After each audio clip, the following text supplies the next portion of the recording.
बेहतर तरीके से सामना कर सके, इसके लिए बीते 11 वर्षों में निरंतर निर्णय लिए गए हैं। एनर्जी इंपोर्ट का डाइवर्सिफिकेशन ऐसे ही प्रयासों का हिस्सा है। पहले क्रूड ऑयल, एलएनजी, एलपीजी ऐसी एनर्जी जरूरतों के लिए 27 देशों से इंपोर्ट किया जाता था। वहीं आज भारत 41 देशों से एनर्जी इंपोर्ट करता है। बीते दशक में भारत ने संकट के ऐसे ही समय के लिए कच्चे तेल के भंडारण को भी प्राथमिकता दी है।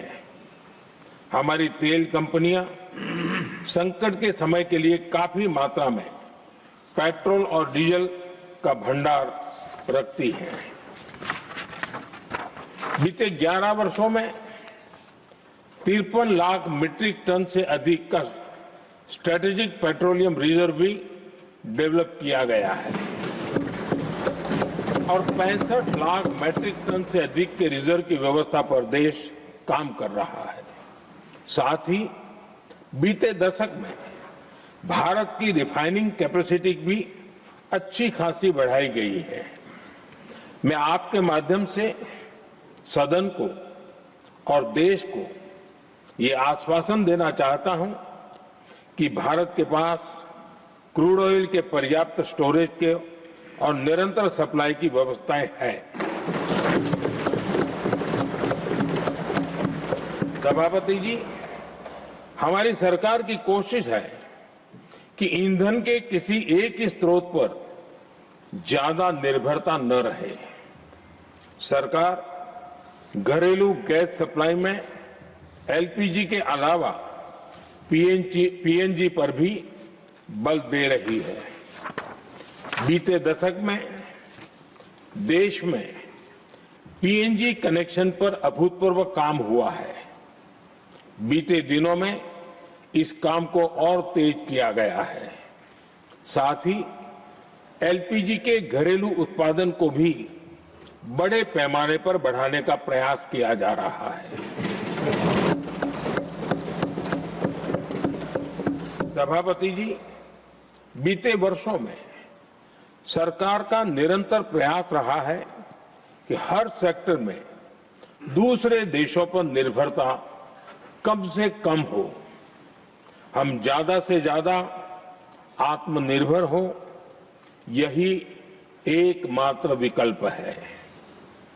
जैसे भारत का 90% से अधिक ट्रेड विदेशी जहाजों पर होता है।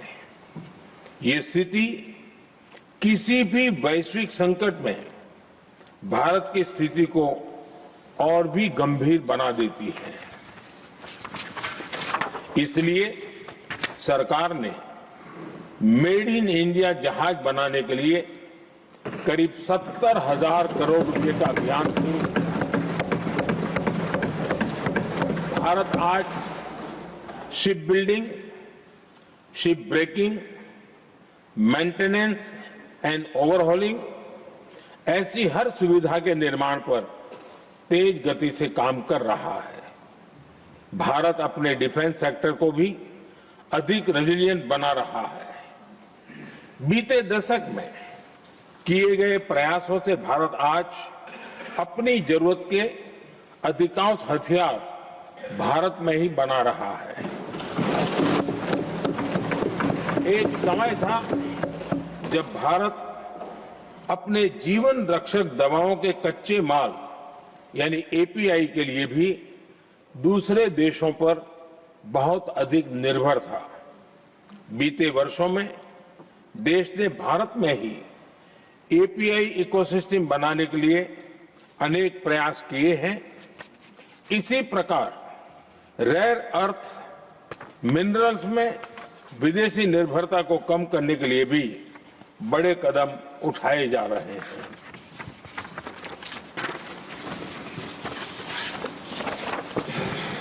आदरणीय सभापति जी, वर्तमान संकट ने पूरी दुनिया की इकोनॉमी को हिला दिया है। अभी तक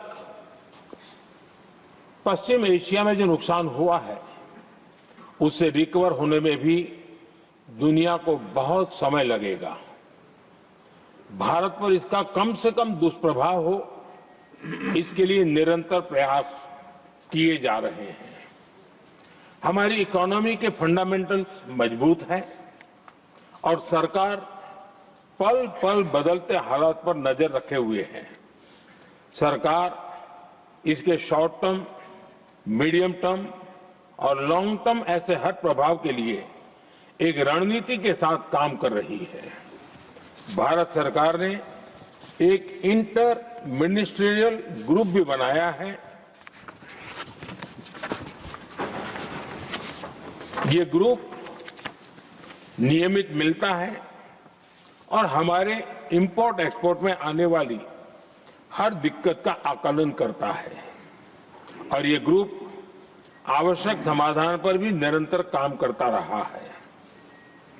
जैसे कोरोना के समय में अलग अलग सेक्टर्स की चुनौतियों से निपटने के लिए एक्सपर्ट्स और ऑफिसर्स के एम्पावर्ड ग्रुप्स बने थे, वैसे ही कल ही ऐसे 7 नए एम्पावर्ड ग्रुप्स का भी गठन किया गया है। ये group supply chain, petrol diesel, fertiliser, gas, महंगाई ऐसे विषयों पर त्वरित और दूरगामी रणनीति के तहत कार्रवाई करने का काम करेंगे।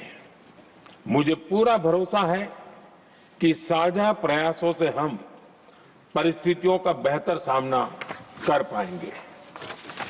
आदरणीय सभापति जी, सरकार ये भी प्रयास कर रही है कि आने वाले बुआई के सीजन में किसानों को पर्याप्त खाद मिलती रहे। सरकार ने खाद की पर्याप्त सप्लाई के लिए आवश्यक तैयारियां की हैं। सरकार का निरंतर प्रयास है कि किसानों पर किसी भी संकट का बोझ न पड़े।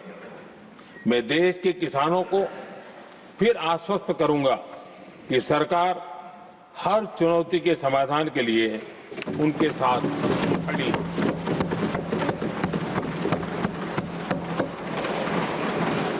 आदरणीय सभापति, हम तो अफसर बने के चाहत रही। तू बनबू गाँव के छोटका जमीन रहे ना ओकर गिरवी रख देना। ये सब हमरा खातिर अफसर मैडम के खातिर पूरा रात एसडीएम के साथ साले फट्टू चपरासी देश की बड़ी परीक्षा लेने वाला है और इस परीक्षा